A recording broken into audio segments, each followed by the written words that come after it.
السلام علیکم ناظرین آج کرن ناد کا شو ہے اور اس میں گیسٹ ہیں شیر افضل مروت. آئیے ان کی گفتگو سنتے ہیں پھر اس پہ بات کرتے ہیں. کہ خان صاحب سے بات جو ہوئی تھی وہ مولانا شیرانی صاحب سے اتحاد کرنے کی بات ہوئی تھی، انہوں نے یہ کہا تھا، لیکن پھر یہ اتحاد جو ہے وہ بلے باز سے ہو گیا اور پھر اس کے بعد جو ہے وہ سنی اتحاد کاؤنسل کی طرف چلے گئے. تو یعنی کہ جو بھی کچھ ہوا وہ خان صاحب کو اعتماد میں لیے بغیر ہوا. تو کس نے کیا یہ سب؟ اور پھر آپ نے جو سزا کی بات کی ہے تو اس حوالے سے خان صاحب نے ابھی تک کوئی ایکشن کیوں نہیں لیا مرد صاحب؟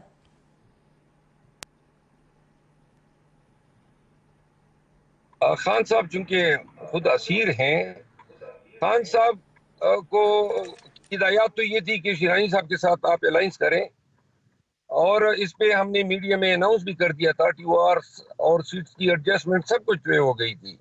لیکن اچانک کچھ نادیدہ قوتوں کی ماں پہ وہ جو الائنس جو خان صاحب نے اپروو کیا تھا اس کو چھوڑ کے کوئی 8 گھنٹے نامینیشن پیپر جمع کرنے سے قبل بلے باز سامنے آ گیا. تو خان صاحب جو ہیں اس سے پوچھا نہیں کیا تھا بلے باز کے حوالے سے، اور بعد میں انہوں نے شدید ناراضگی کا اظہار کیا تھا جو بلے باز کے چیئرمین نے کیا ہمارے ساتھ.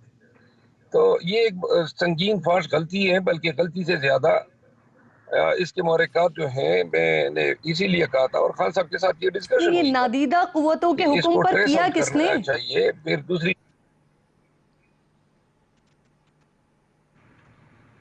میرا خیال ہے یہ میں چونکہ خود یہ آپ کو عرض کر رہا ہوں، میں کینڈیڈیٹ تھا، مجھے خود 7 گھنٹے قبل پتہ چلا کہ جی میں نے جو ٹکٹ کے لیے آر او کے سامنے اپلائی کرنا ہے وہ بلے باز کے نام سے ایفیڈیوٹ آ گئے تھے کہ جی وہ جمع کرنے ہیں. تو میں خود بھی حیران تھا کیونکہ ہم کاغذات نامزدگی جمع کرنے کے لیے اپنے حلقوں میں پہنچے ہوئے تھے. تو سر آپ کی جماعت میں سے کس نے کیا یہ؟ کس نے یہ آرڈر پاس کیے؟ کس نے یہ آرڈر جاری کیے کہ جا کر بلے باز کے لیے نامینیشن پیپرز فائل کیے جائیں؟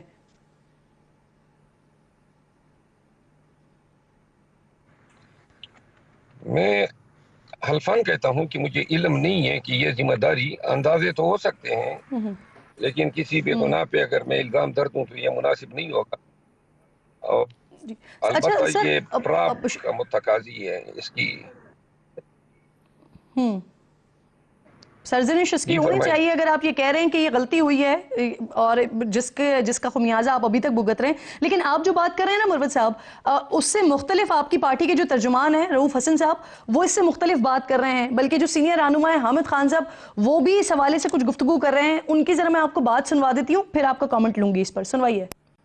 یہ جس کسی نے بھی ہماری پارٹی کے اندر فیصلہ کیا اس الحاق کا، اس میں میں شامل نہیں تھا. میں نے بلکہ واضح طور پر ان کو خبردار کیا تھا. اور کیا جو بانی چیئرمین ہے عمران خان، ان سے اس پر ڈسکشن ہوئی تھی کسی قسم کی؟ میرا نہیں خیال، کیونکہ ان تک تو رسائی نہیں ہے. ہماری جتنے سینٹرل کمیٹی کے لوگ ہیں جو ہماری کور کمیٹی کے، ان کی خان صاحب کے ساتھ رسائی نہیں ہے. رسائی اگر ہے تو ان کی فیملی ممبرز کی اور وکلا کی. پولیٹیکل پارٹی کسی کے ساتھ اتحاد کا معاملہ تھا اور انڈیپینڈنس کو سپورٹ کرنے کا معاملہ تھا. یہ ہمارے بیک اپ پلانز تھے. تو یہ معاملہ تقریباً کوئی 2 ہفتے پہلے طے پا گیا تھا اور ہمارے پاس باقاعدہ کانٹریکٹ موجود ہے، ان کے سگنیچرز موجود ہیں، اور ہر ٹکٹ کے اوپر بھی جو انہوں نے ہمارے سینٹرل سیکریٹریٹ میں بیٹھ کے اختر اقبال ڈار صاحب نے ہمارے چیئرمین کے ساتھ بیٹھ کے سگنیچرز کیے ہوئے ہیں. مرد صاحب، اگر یہ فیصلہ سر سیکریٹریٹ میں ہوا، حامد خان صاحب کے مطابق اس پر مشاورت بھی ہوئی تو یعنی چیئرمین بیرسٹر گوہر اور پوری کور کمیٹی آن بورڈ تھی نا سر؟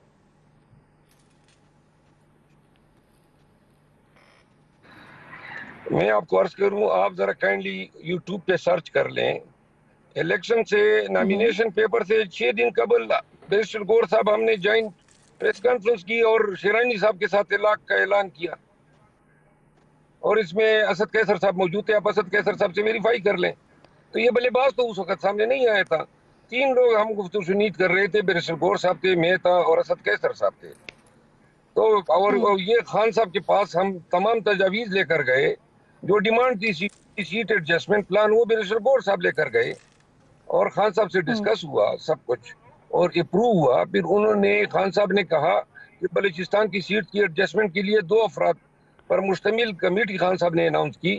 ایک جنرل سیکرٹری تھے سالار کاکڑ اور دوسرے ڈاکٹر صاحب ہمارے صدر تھے اس وقت Punjab P T I, Balochistan P T I کے. سر آپ کہہ رہے ہیں 7 گھنٹے پہلے پتہ لگا کہ جی بلے باز کے ساتھ نامینیشن پیپر فائل کر رہے ہیں، جبکہ رؤف حسن صاحب کہہ رہے ہیں کہ یہ جو معاہدہ ہے یہ 2 ہفتے پہلے ہو گیا تھا، تو پھر وہ یہ بات کیوں کر رہے ہیں؟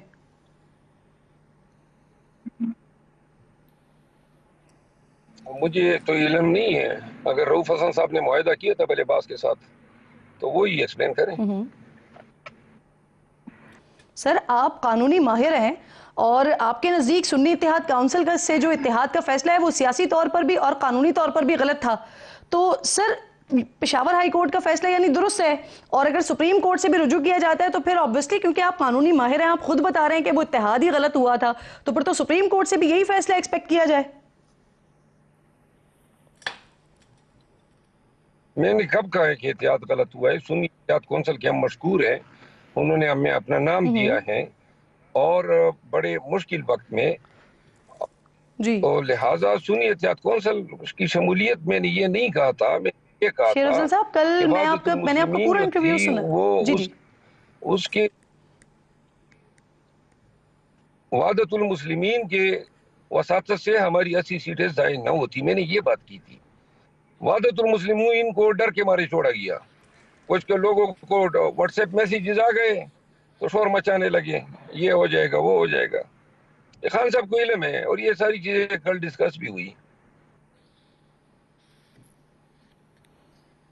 تو سنی اتحاد کونسل میں شمولیت کے بعد آپ کو مخصوص نشستیں ملنی چاہیے سر؟ کیوں نہیں ملنی چاہیے؟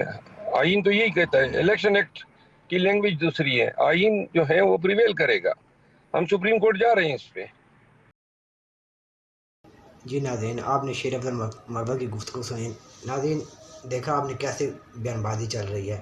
ناظرین اس ٹائم پی ٹی آئی کو ایک دوسرے کے خلاف بیان بازی نہیں کرنی چاہیے بلکہ متحد ہو کر رہنا چاہیے، کیونکہ دشمن موقع ڈھونڈ رہا ہے۔ ناظرین اسی کے ساتھ میں آپ سے نیکسٹ ویڈیو تک کے لیے اجازت چاہوں گا۔ اللہ حافظ۔